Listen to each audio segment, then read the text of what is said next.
Praise the lord. దేవునికి స్తోత్రం. క్రీస్తునందు ప్రియ సహోదరి సహోదరులారా, మన ప్రభువును రక్షకుడునైన యేసుక్రీస్తు నామములో మీకు వందనములు తెలియజేయుచున్నాం. కాలపు సమయమందు ప్రభు మిమ్మును అత్యధికముగా దీవించి ఆశీర్వదించి నడిపించి బలపరచునుగాక.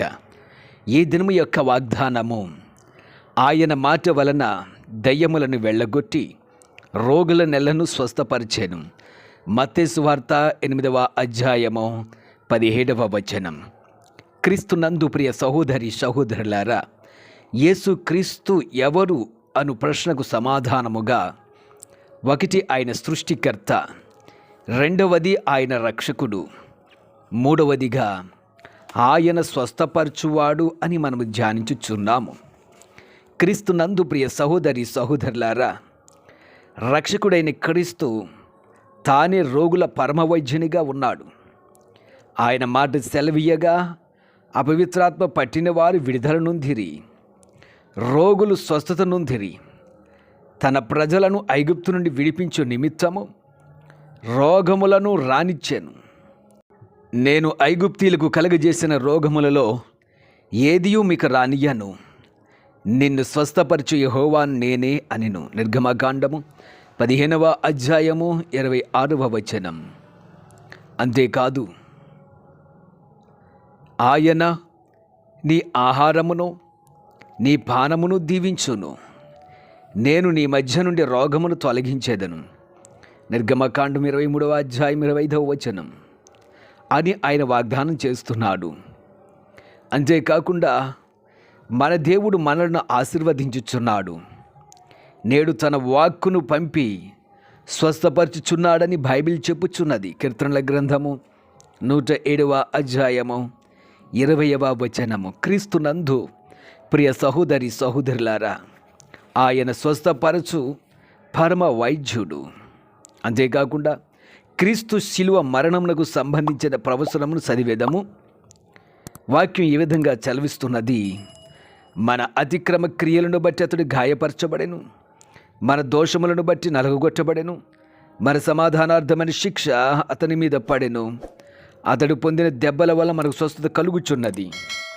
యెషయా గ్రంథము 53వ అధ్యాయము 5వ వచనం. ఇందులో అనేక అంశములున్నవి. క్రీస్తు గాయముల ద్వారా మనకు స్వస్థత కలుగుచున్నది.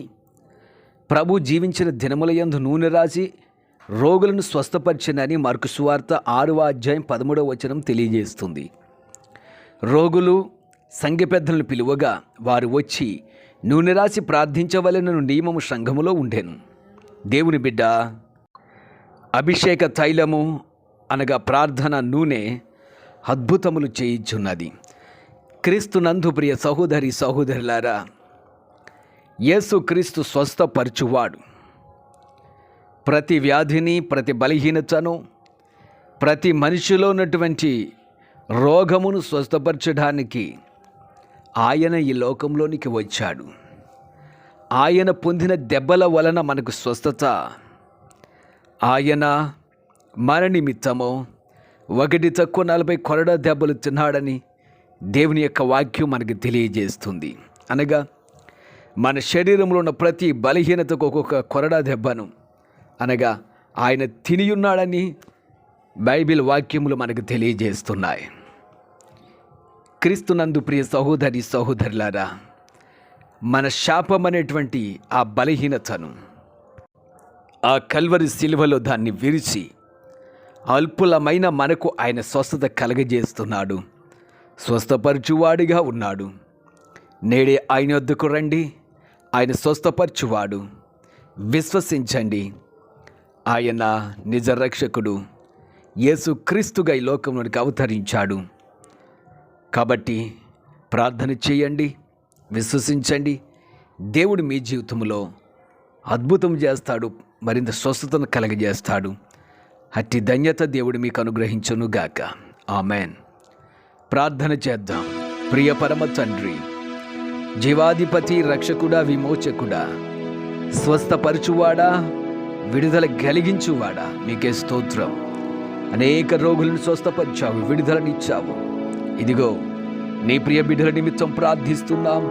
స్వస్థపరచండి, మీరు స్వస్థపరచువానిగాను, రోగముల నుండి విడుదల కలిగించువాడిగాను, శాపము నుండి విడుదల ఇచ్చువానిగా ఈ లోకంలో ఒక మనిషి కుమారునిగా వచ్చావు. అందుకు నీకు స్తోత్రములు. నీ బిడ్డలు నీ సత్యాన్ని గ్రహించి ప్రార్థిస్తూ ఉండగా తండ్రి, నీ బిడ్డలతో మీరుండి మీరే నడిపించి బలపరచమని యేసు నామమున అడుగుచున్నాము తండ్రి. Amen, amen, amen.